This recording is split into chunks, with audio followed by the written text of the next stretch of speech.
ओम भगवते वासुदेवाय। भगवते वासुदेवाय।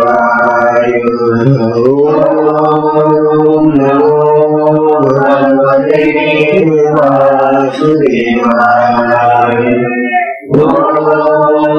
नमो भगवते वासुदेवाय।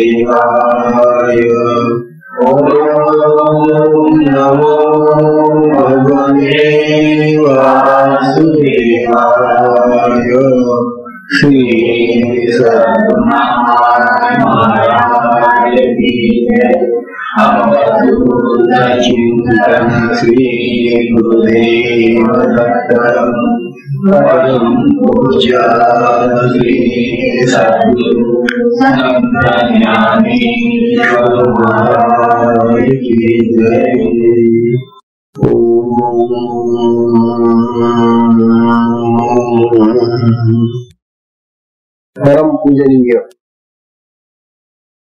परम पूजनीय श्री सद्गुरु संत ज्ञानेश्वर महाराज साधकांचे माय बाप बालयोगी आणि भगवान विष्णूचे अवतार असलेले ज्ञानोबा यांचा हरिपाठातला अभंग आपण तेव्हा ज्ञानोबांचा जो सुरुवातीचा सर्वसामान्य माणसांना वाचता येईल असा अभंगांचा जो भाग आहे त्याच्यामध्ये हरिपाठाचे अभंग आहेत. सगळे तसे पाहिलं तर भगवंताच्या मार्गाला लागणारे सगळे साधक आपण एकच आहोत. साधना भिन्न असते. तेव्हा हा जो वारकरी संप्रदायामध्ये नित्य वाचण्यात येणारा जो ग्रंथ आहे तो हरिपाठाचे अभंग म्हणून हरीचं पठण करायचं, हरीचं नाम घ्यायचं.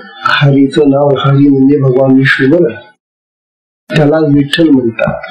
पांडुरंग हे त्याचंच नाव आहे. पांडुरंग म्हणा, विठ्ठल म्हणा, हरी म्हणा, काही म्हणा त्याला, तर त्यांच्या भगवंताच्या नामाचं यामध्ये स्मरण आहे म्हणून हरिपाठ असं नाव त्याला दिलेलं आहे. आता हे सगळे वारकरी वगैरे मी त्या ठिकाणी ऐकलेलं आहे, मी जात असे त्यांच्यामध्ये,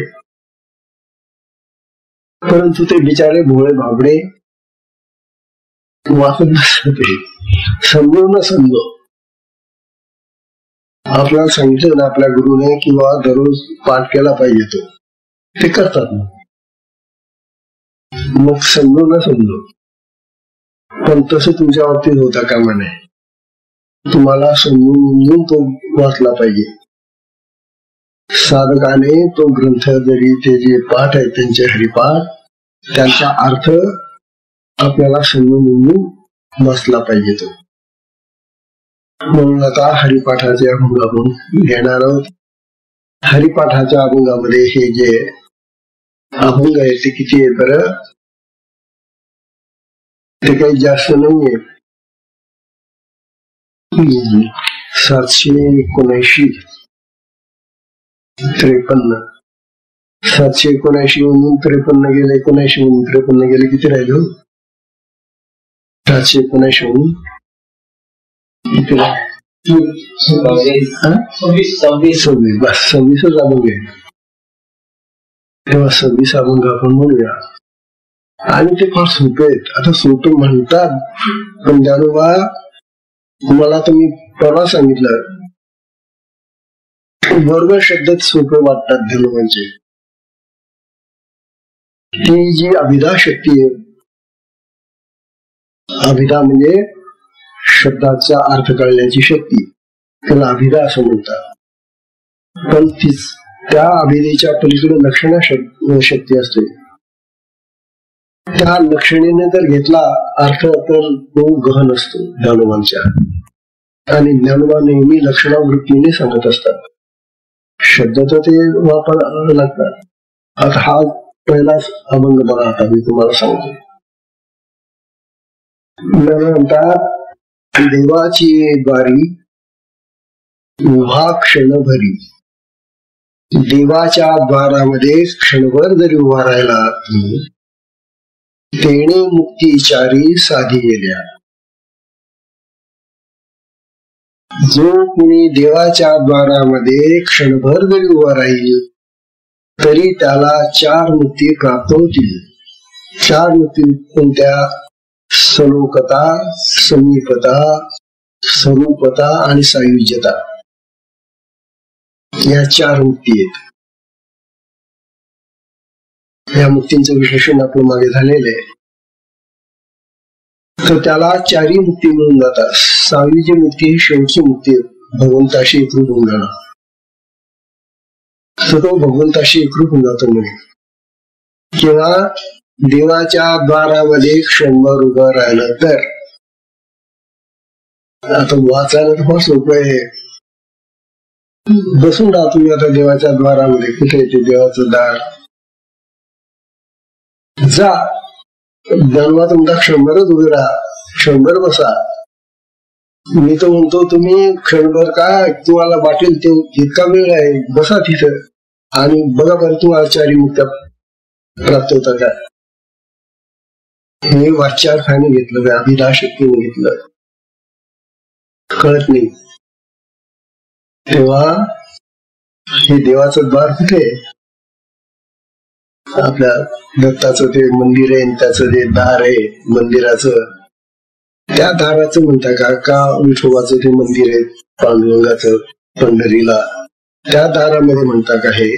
का आणखी कुठल्या दारामध्ये, कुठल्या ते मंदिराच्या देवाच्या द्वारी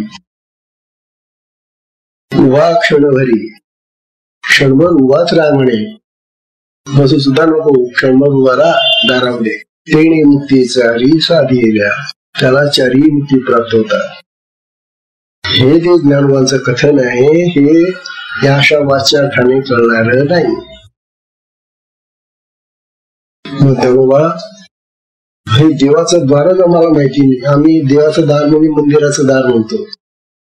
कुठल्या तरी देवाचं जे मंदिर असेल, मठ असेल, काय असेल त्याचं दार, त्या दारात बसून उपयोग नाही. त्या दारात किती वेळ बसून राहिला तरी 4 तर काय 1 सुद्धा मुक्ती प्राप्त होणार नाही तुम्हाला. मग त्याला हे दार कोणतं? हे जर माहिती नसेल तर नुसतं बडबड करण्यात काय अर्थ आहे मग? हे द्वार आहे सुषुम्नेचं मुख. आपली साधनेवर ही ज्ञानोबा आपल्या साधनेबद्दल सांगून राहिले. आता या वारकरी संप्रदायाला आपल्याला शक्तिपात त्यांना सांगू माहिती नाही, म्हणून ते मंदिराचं दार म्हणजे देवाचं दार म्हणजे कुठल्या देवाचं दार ते समजतात. ज्ञानोबा म्हणतात तू त्या शून्यच्या द्वारामध्ये क्षणभर का जात नाही रे, तुझी शक्ती जाऊ दे, तर तुला 4ही मुक्त्या प्राप्त होतील. आणि तेच खरे ती सुषुम्ना नाडी एकदा उघडली गुरूंनी की त्या सुषुम्नेमधून ती शक्ती जी आत्मशक्ती आहे, ती आत्म्याची शक्ती आहे, ती सुद्धा कुंडलिनी ती वर गेली रे गेली की तुला 4ही मुक्ती मिळतील. मग आणि खरे ती सलोकता, समीपता, सगळ्या मुक्ती तुला. आणि ज्ञानोबाला त्या एका मुक्तीमध्ये स्वतंत्र बसलेलेच आहे. ते संजीवन समाधीमध्ये समाधी ही मुक्तीच आहे. मग समाधी दारामध्ये बसून मिळेल का आपल्याला? तर ज्ञानोबा जे सांगताय त्या ठिकाणी देवाची द्वारी म्हणजे सुषुम्नाच्या द्वारामध्ये, मूलाधारामध्ये असलेलं ही जी सुषुम्ना नाडी आहे तिच द्वार आहे. त्या द्वाराला उघडल्याशिवाय शक्ती आत प्रविष्ट होत नाही. त्यांना आत शक्ती गेल्याशिवाय मग ती आपल्याला ब्रह्मरंध्रापर्यंत आणि थेट इथं सहस्रापर्यंत घेऊन जाणार. अशा प्रकारचा हा अभंग आहे ज्ञानोबाचा. तेव्हा हा अर्थ माहिती असला पाहिजे. आणि हा अर्थ ज्यांना ही साधना माहिती आहे त्यांनाच माहिती असतो. बाकीचे लोक बहु विचारे म्हणत असतात नसते. ज्ञानोबा मग म्हणतात पुढे आता सोपं आहे. मग पुढचं पण पहिलीच उभी अशी टाकून दिली ज्ञानोबा की देवाचे द्वारे उभा क्षणभरी तेणे मुक्तीचारी साधी गेल्या. ह्या ओळीमधून निर्माण होणारा जर अर्थ कळला नाही साधकाला तर जन्मभर तरी तो कुठल्या दारात बसून राहिला तरी काय. मग त्याला म्हणतात असं झालं तुला की मग काय होईल माहिती का, तुझी सुषुम्ना द्वार उघडलं आणि ती शक्तीवर चढायला लागली की तुझ्या मुखातून सदैव मग भगवंताची नामं येतील, स्तोत्र येतील. बघा तुम्ही आपल्या साधनेमध्ये नाना प्रकारचे स्तोत्र येतात. हरिमुखे म्हणा, हरिमुखे म्हणा. मग तुम्ही आपल्या मुखाने हरी हरी म्हणा, हरिमुखे म्हणा म्हणजे हरीला मुखाने जप करा म्हणा. पुण्याची गणना कोण करी. आता आपल्याला बघा पुन्हा ज्ञानोबा सांगून राहिले की हे हरी हरी म्हणण्याने पुण्य प्राप्त होतं. म्हणून आपण या ठिकाणी दररोज जमलो की दिगंबरा दिगंबरा श्रीपाद वल्लभ दिगंबरा. देवाचंच नाव आहे ते, हरीचं नाव आहे ते म्हणण्याने पुण्य प्राप्त होतं. म्हणून या ठिकाणी आपण दररोज दिगंबरा दिगंबराचा जप करतो. या जपाने आपल्याला पुण्य प्राप्त होतं. जो जास्त जप करेल त्याला जास्त पुण्य, जो उशिरा येईल त्याला जप करायला मिळत नाही. म्हणून उशिरा येणाऱ्या लोकांना जप करता येत नाही इथं. बरं, म्हणून जे नियमित येणारे साधक आहेत, वेळेवर येतात, त्यांना हा जप जास्त करता येतो आणि जास्त जप केल्याने जास्त पुण्य प्राप्त होतं असं ज्ञानोबा सांगून राहिले. पुण्याची गणना कोण करी. आता पहा ज्ञानोबा आपल्यासाठी सांगतायत आसोनी संसारी, संसारात राहतो. कोण नाही म्हणतं की संसार सोडा. आसोनी संसारी जिव्हे वेगू करी. पण ह्या जिभेचा वेग संसाराकडे लावू नका, हरी हरी म्हणण्यामध्ये लावा. संसार करा आणि हरी हरी म्हणत करा लावू. काय बिघडलं. तुम्ही पोळ्या करून राहिले, लाटून राहिले, हरी हरी म्हणत राहा, दिगंबरा दिगंबरा म्हणत राहा. काही करा ना, कोणते काम करा ना, तुम्ही मनामध्ये हरीचा जप करायला काय हरकत आहे. म्हणून जाणून म्हणतात हरिमुखे मला हरिमुखे झाला. असो मी संसारी जिवे वेगू करी, वेदशास्त्र उभारी बाह्या सदा. मग तुम्ही वेदांचं जे शास्त्र आहे ते तुमच्या बाहूंनी धारण कराल, म्हणजे तुम्हाला ते प्राप्त होईल. वेदांनी सांगितलेलं तत्व जे आहे आत्मतत्व ते तुम्हाला सहज पकडता येईल, साध्य होईल. जर तुम्ही अखंड अशा तऱ्हेनं त्या भगवंताचं नाव सतत घेत राहिला कर्म करत असताना. आता तुम्हाला जे मंत्र दिलेले आहे ते मंत्र एवढ्यासाठी दिले गुरुनी की त्या मंत्राचा जप तुम्ही साधनेमध्येच केला पाहिजे असं नाही. एरवी सुद्धा तुम्हाला काम नसताना किंवा काम करत असताना तो मंत्र मनातल्या मनात जर तुम्ही म्हणत राहिला तर त्याच्याने तुम्हाला आत्मज्ञान प्राप्त होईल. वेदशास्त्रातलं जे सांगितलेलं तत्वज्ञान आहे ते प्राप्त होईल. असोनी संसारी जीव वेगू करी, वेदशास्त्र उभारी बाह्या सदा. ज्ञानदेव म्हणे व्यासाची खुणे. आता ज्ञानोबा म्हणतात मी माझं स्वतःच सांगत नाही रे बाबा, मी माझं स्वतःच हे सांगत नाहीये. ते तुम्हाला पुण्य मिळेल हरी म्हणण्याने, तुमची ती कुंडली जागृत होईल आणि ती वर चढेल आणि तुम्हाला ते चार मुक्तीचा लाभ होईल आणि ते आत्मज्ञान प्राप्त होईल हे मी म्हणत नाही. माझं म्हणणं आहे जे व्यास ऋषी गेले ना, मुख्य आपल्या विश्वाचे गुरु होते, तर आपले व्यास पौर्णिमा, आपली गुरु पौर्णिमा जी असते ना ती व्यास पौर्णिमा असते. व्यासांची पूजा करावी लागते त्या दिवशी. गुरु आपले व्यास आहे तसं समजून व्यासांची पूजा आहे ती. गुरु पौर्णिमेला प्रत्येक साधकाने, ज्यांनी जो साधक आहेत, ज्याने दीक्षा घेतलेली आहे, साधकाने गुरु पौर्णिमा केलीच पाहिजे. त्या दिवशी गुरुचं जर स्मरण केलं नाही तर तो पापी आहे. म्हणून ज्ञानोबा सांगतात ज्ञानदेव म्हणे व्यासाची खुणे. व्यासांनी आम्हाला या सगळ्या खानापुणा सांगितलेल्या आहे. द्वारकेचे राणी पांडवा घरी.